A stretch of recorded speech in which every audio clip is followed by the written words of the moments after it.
Hey everybody, thanks for joining me again. My name's Megan and I am here to talk to you today just for a little bit of time about milestone events and anxiety. So this is graduation week for lots of high schoolers in the United States, or it would be graduation week for them if it wasn't for COVID. And when you think about high school graduation, I think a lot of people think, like everybody's like ready to just bust out of there. Everybody's celebrating. They're like throwing their hats in the air.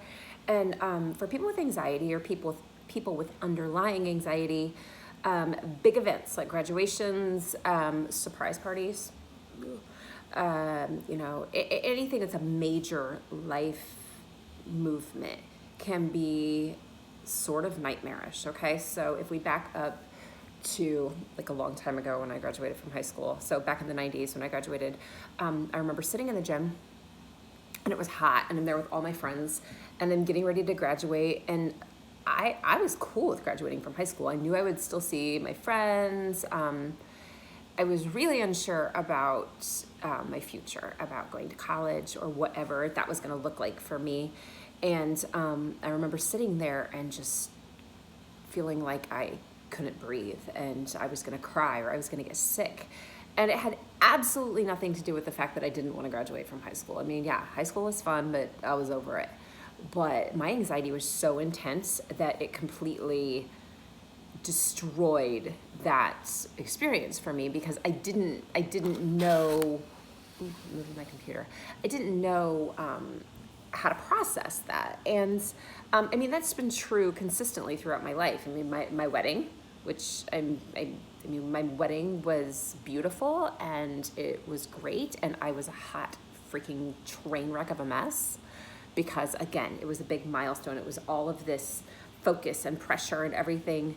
And then, even when I had my first baby, when I had my last baby, anything, changing jobs, those kinds of things that would cause most people a sense of underlying whew, this is a big deal. I'm kind of nervous. For people who have underlying anxiety, those situations can cause panic.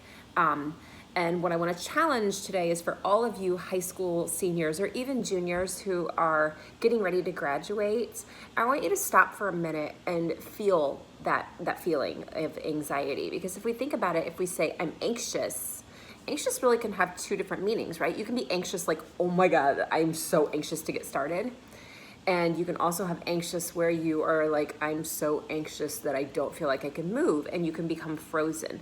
So when you stop and you analyze that feeling of anxiety and you start tying how your body responds to it, we can start to pick apart the feeling. We can start picking it apart from, okay, I'm nervous, or this is a big deal, or what comes next for me, and all of those things that really start moving us past feeling stuck and trapped into the bigger picture of, okay, this is a big deal day, and tomorrow you're going to get up and you're going to be graduated and you're just going to go do whatever happens tomorrow without projecting out so far.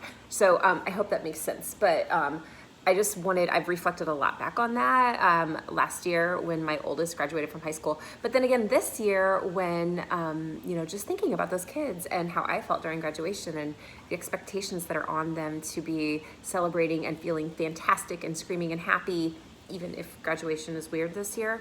And for some of them, knowing that you might have this underlying sense of terror that doesn't make sense to you. Okay, so remember, I talked last week about breathing, in for 5, hold for 5, out for 7. This week, I want you to connect with that feeling of anxiety. I want you to go through and say, anxiety, like good anxiety or bad anxiety, or why do I feel this way? And if the answer is, I don't know, you may not know. That's okay. Keep breathing and keep thinking about it. What am I so afraid of? Why am I so afraid of that? And if the answer keeps coming up, I don't know, let's talk. Okay, I do this thing, it's called a breakthrough session. I do them with adults and with teenagers, lots of times with teenagers. And what we do is we just get really clear on what it is that you want or what it is that's holding you back. So when you say, I'd love to be able to be excited about something, but I'm always scared and I don't know why. Okay, I get it. That was me. So let's talk about it. And there's a link in my profile or bio or whatever it is. And you guys can click on that and you can schedule a breakthrough session. It's 45 minutes. and we talk, and there's no way you can mess it up. You can't mess it up. There's no right answer and no wrong answer. It's just you and me picking through what you want and coming up with at least one way that you feel like you can get started getting there, okay? So I don't want you to feel stuck. I don't want you to feel scared and worried all the time. I did that. It's awful. And, you know, as somebody who lived that for most of my life, not being in that moment anymore, and knowing how to get out of it, I want to help you. All right. So that's why I'm here. That's why I hope you're watching, is that you are looking for help. And I am totally cheering for you. And you guys have got this. All right. So if you are graduating, congratulations. And I say that in the most calm and it's going to be cool kind of way. All right. For those of you who want me to like cheer, congratulations to you too. All right. Take care, guys. I'll catch you again soon.